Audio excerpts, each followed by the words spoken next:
আজি ডাঙৰ বিপদৰ পৰা বাচিলোঁ। চাওকচোন ভিডিঅ'টি মই দেখাই আছোঁ আপোনালোকক। বিপদৰ পৰা বাচিলোঁ মানে এই মাছখিনি চাওক, আপোনালোকে ভালকৈ মন কৰিব। এই মাছখিনি কালি ৰাতিৰ আচলতে ভিডিঅ' দেই এইটো। আজি ৰাতিপুৱাহে মই আপোনালোকলৈ শ্বেয়াৰ কৰিছোঁ। আচলতে কি হ'ল, মই আনিছিলোঁ জি থকা মাছ, মাকুম বাইপাছৰ পৰা আনিছিলোঁ। আৰু এই মাছখিনি যেতিয়া মই বাচিছোঁ, কিন্তু ইমানেই বৰশী, আপোনালোকে যদি মাছখিনি বাচি যদি ভালকৈ নাখায়, আপোনালোকৰ জীৱনটোৰ লগত কেনেধৰণৰ খেলা হৈ আছে চাওকচোন। আপোনালোকে এটা বুলি নহয়, ইয়াত নাই কমেও মানে আপোনালোকে হিচাপ কৰিব 12-13টা ওচৰা-ওচৰি বৰশী আছে।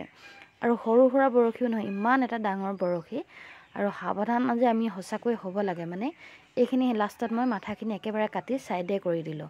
আৰু মাছখিনি কেনেধৰণৰ বচাৰ কাৰণেহে যে মই বৰশীখিনি পালোঁ, আপোনালোকেও ভিডিঅ'টোলৈ মন কৰিব। এই মাছখিনি চাওকচোন, মই ধুনীয়াকৈ মানে প্ৰথমে গম পোৱা নাই, এটা কাটিলোঁ প্ৰথমতে নাই ওলোৱা। নেক্সট যেতিয়া মই মাছ কাটিছোঁ তেতিয়া গম পাইছোঁ যে পেটুটো ফালি মানে যিখিনি মাথাৰ ওচৰৰ অংশ মই ফালি কৰি ধুনীয়াকৈ ছালত মোক হাতখনত অকণমান ফুটা টাইপ লাগিলে। মই ভাবিছোঁ মাছ বাচিছোঁ আৰু কাইট, পিছত গম পাইছোঁ যে এইটো ক'লাকৈ কি ওলাই আছে। তাৰপিছত চাওক, মই এনেকৈ মাছখিনি ধুনীয়াকৈ চফা কৰি দিলোঁ। তাৰপিছতে গম পাইছোঁ যে নহয়, এইবিলাক বৰশী সোমাই আছে। লাষ্টত মই ভাল ধৰণে এনেকৈ চব মাছেই মই পেটটো ফালি কৰি আৰু মাথাৰ যিখিনি অংশ মই একেবাৰে উলিয়াই কৰি দিছোঁ। তাৰপিছতে গম পাইছোঁ যে ইমানেই ডাঙৰ ডাঙৰ মানে বৰশী ওলাইছে। এই ভিডিঅ'টো চাই আপোনালোকে কি গম পালে চাওকচোন। মাছ খোৱাটো কোনো ডাঙৰ কথাও নহয়, মাছ বিক্ৰী কৰাটো কোনো ডাঙৰ কথা নহয়।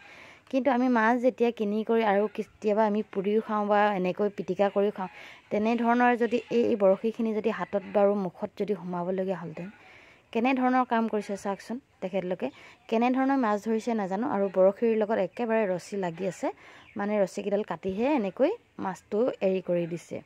আৰু মই 2 কেজি মাছ আনিছিলোঁ, আধা মাছ মোৰ ৰাতিয়ে মৰিলে। আৰু এতিয়া মই চফা কৰোঁতেহে গম পাইছোঁ যে ইমান ডাঙৰ ডাঙৰ বৰশী মই পালোঁ।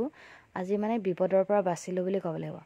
কাৰণ কিয়, এনেকুৱা ধৰণৰ যদি এটাও যদি বৰশী মুখৰ ভিতৰত যদি গ'ল হ'লে বা পেটৰলৈ গ'ল হ'লে আমাৰ অৱস্থাটো কি হ'ল চাওকচোন।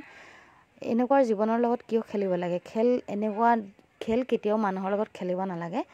কাৰণ আমি কিবা এটা বস্তু আনিছোঁ বাৰু খাবলৈ, কেনেধৰণৰ ধৰিছে নাজানো, কিন্তু প্ৰতিটো মাছতেই মানে ইমান ডাঙৰ ডাঙৰ ওলাইছে, মানে কি ক'ম, বৰশী দেখি আচৰিত লাগি গ'ল। মানে মাছ খাবলৈও এতিয়া ভয় লগা নিচিনাই হ'ল। মই সেইটো কাৰণে কৈছোঁ, এইটো কিবা বেলেগ ধৰণৰ ভিডিঅ' নহয়। আপোনালোকেও মাছ আনিলে কিন্তু ভালকৈ একদম চাফাকৈ কৰিহে খাব, যে ক'ত কেনেধৰণৰ মাছত বৰশী সোমাই থাকে গম নাপায়। আৰু আমাৰ নিজৰ জীৱনটোৰ লগত আমি খেলিব নোৱাৰোঁ। কাৰণ বিপদৰ পৰা বাচিলোঁ বুলি ক'ব লাগিব। ইমান ডাঙৰ বিপদৰ পৰা বাচিলোঁ, ভগৱানে ৰক্ষা কৰিলে যে মই ভাল ধৰণে মাছখিনি অলপ বাছি কৰি চালোঁ।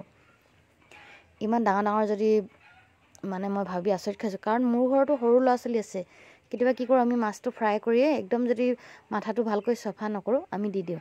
এতিয়া মই ভাল ধৰণে চফা কৰাৰ কাৰণেহে গম পালোঁ। যদি এইটো কিবা এটা মানে ভগৱানক ধন্যবাদ জনাইছোঁ আৰু দেই, ভালকৈ যে মই মাছখিনি চালোঁ, চাই যে ইমানখিনি বৰশী মই দেখি পালোঁ আচৰিত ধৰণৰ। সেইকাৰণে ভাবিলোঁ ভিডিঅ'টি আপোনালোকৰ লগত শ্বেয়াৰ কৰিছোঁ। কেনেধৰণৰ পালে কমেণ্ট কৰিব আৰু ভিডিঅ'টি শ্বেয়াৰ কৰি দিব আপোনালোকৰ ঘৰতো।